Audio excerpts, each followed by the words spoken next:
What to do when you get stuck in your career. Probably some of you already felt like that. You're working, you have your profession, your life is going on, but there is something there that you're missing. There is something that you're not feeling completely happy, and you know there is more out there for you. Today I have a very special guest, and she's going to share her experience working as a coach, and she deals a lot with people that at some point are struggling with their career. Hello everyone, my name is Bernadett Nagy. I'm from Hungary, Budapest.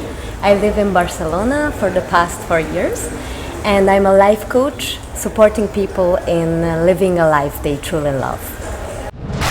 Some of the clients that Bernadette have, they don't come to you initially with a career issue, right? You're not a career coach, but at some point in the process, most of them, they show up that they have some issue, some problem with their career, right? Yes, so they don't feel satisfied at where they are. Okay. They are not happy in their everyday life. They feel like they should be happy because they feel they have everything.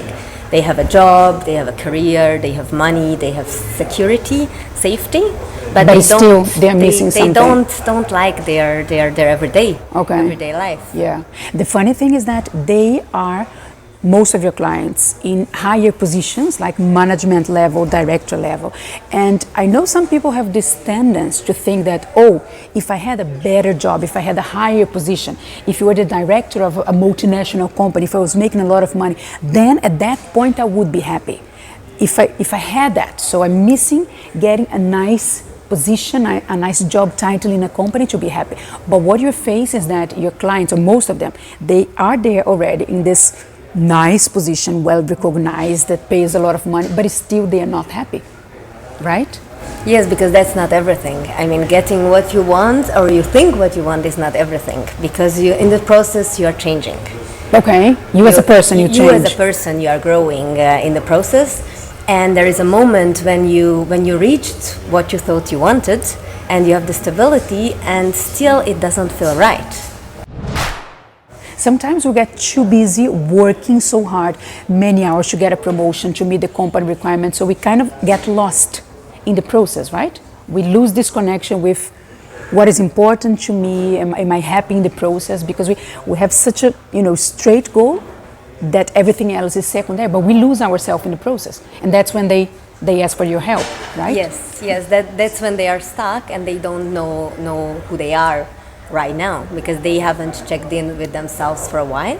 They first have to reconnect with themselves and check about their values. For example, check their own values, their company values, if there is an issue, or they have to check their skills, their strengths, to know to build more self-confidence, for example, because sometimes they are in a good position, but they still are not able to say no, for example. Okay. So they are overworking. Yeah. Or they don't set boundaries with their colleagues. Or boundaries like limits. Yes. Say, you go until here, I go.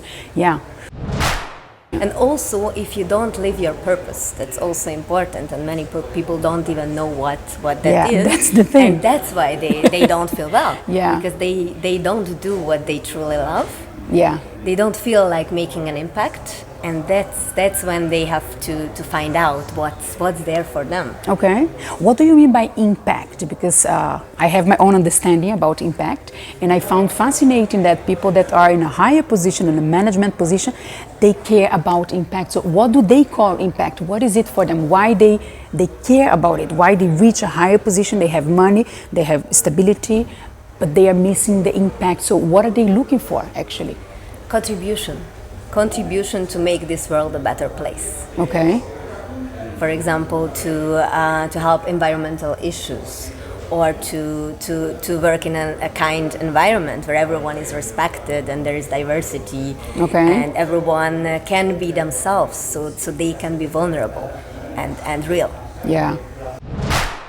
One thing is not being happy with your job, but another thing is when your body starts reacting a different way and showing you like a sign alert that this is really not working for me. So we have the burnout situation. So how do you define burnout? Burnout is when your body is at a level when it cannot deal with the stress, with anxiety, Yeah. with your panic attacks anymore. Yeah, so you reach your limit. You reach your limit It's like, psychologically and also physically, yeah, you have physical symptoms. So your clients, do they ask for help? Do they go to start working with you when they are already burned out, or they start asking for help before? In which moment they reach you, or all those moments? Actually, all those moments, I wish they would reach me already when they start to feel the anxiety. At the very beginning, At very, very beginning, when they feel in their body that something is wrong, and they react on stress already physically. So they feel it in their stomach, in their chest, and when they see the first signs. But sometimes we push it too much, because I think the society that we live just take for granted that stress is normal. It's like, oh, it's normal that you're stressed in your work, right? Yeah. Oh, it's normal that you live a busy life. So we don't see the problem of that, because everybody around us is stressed. So it's kind of the normal level. So it's difficult to ask for help in this moment, because you just take for granted that, it's just how work should work. And it's not. It's not. Actually, if you're in a company where everyone is stressed, then you think that's totally normal. And you don't feel that this is a toxic environment, because you think that that's life. Okay. And it's not. That's not. And how do you explain a toxic environment?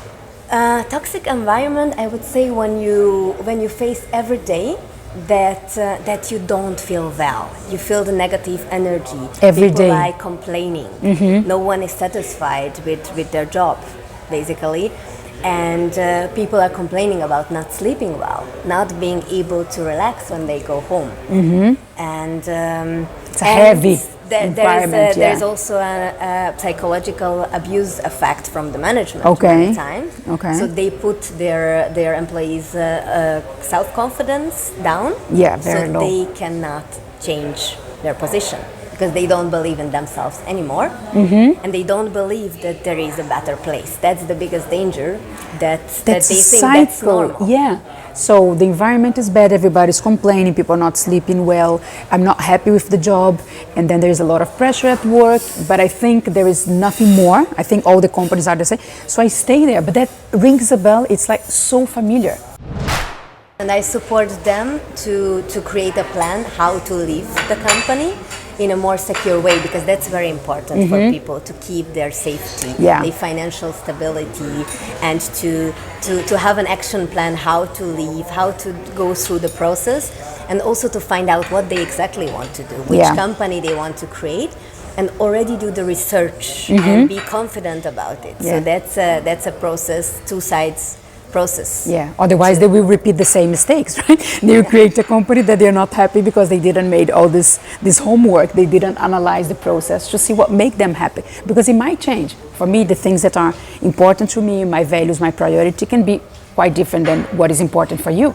Definitely. Right? So there is no right or wrong in this process, but I need to know what I care about, which impact I want to make, and what is important for me. Yes, right? And then you have to analyze what is out there, already out there. And ask for help. Ask for help. Connect with people. It's very important that you reach out to people, that you talk to others, so they can also help you and support you and maybe collaborate with you. So you don't have to do everything alone. No, you are not alone. Neither with your struggles, because others have the same problem. You're not the only one thinking about those things. That's why I want to bring Bernadette here, because I know a lot of people. There are different states. Some people are just like, I need a job because I need to pay my bills, and that's valid and that's okay. But once you reach another level of your career, like a management position, a director, or even if you're not a manager, but you have a certain stability, but still you feel that something is missing.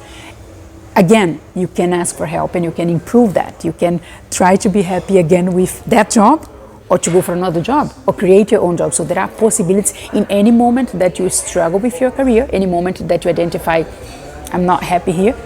That's the time to ask for help. That's the time to rethink the situation and to try to go slightly in a different direction. Yes, and the earlier the better. The earlier the better. Don't wait until your physical health is or burned out. It's more complicated. No, it will cost you a lot.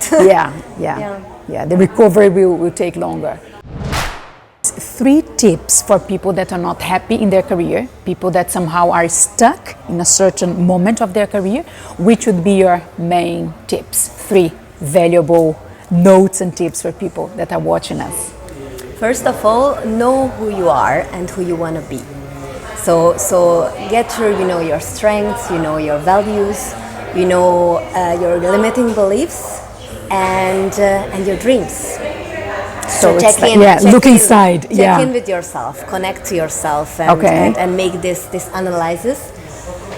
Number 2 would be to dare to ask for help. Talk with other people. Get a support group, share ideas, brainstorm. You're not alone, right? You don't have to be alone in this process. Not at all, and talk to people who know you already.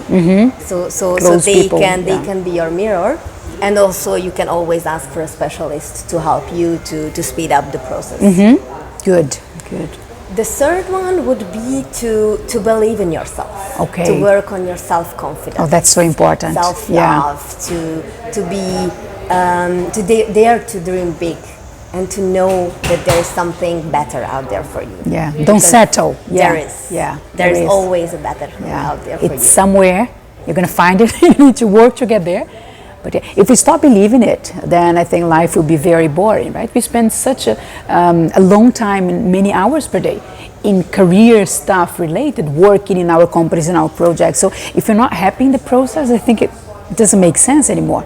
Right? Yes, I totally believe in that we are here not to suffer, not to go to our workplace and not to feel well. We are here to enjoy life, and work is our life, basically. And it doesn't mean that it's going to be a perfect job, because there is a difference. So it doesn't mean that everything I do every day I love. Still, there will be small things that I find boring. That will bother you. But if the average is good, if most of the time I'm happy, if this is aligned with my purpose, with what I want to do, with my bigger vision, it still makes sense. Then you're at the right place. Great. Wow, that was so valuable. Thank you very much. Thank you, Bernadette. Thank you. And if you also think about this kind of thing, if you also want to go one step ahead in your career, so if you are in that step that it's not only about money, it's not only about stability, but you want to add a purpose, you want to look inside, you're brave enough to look inside and want more things.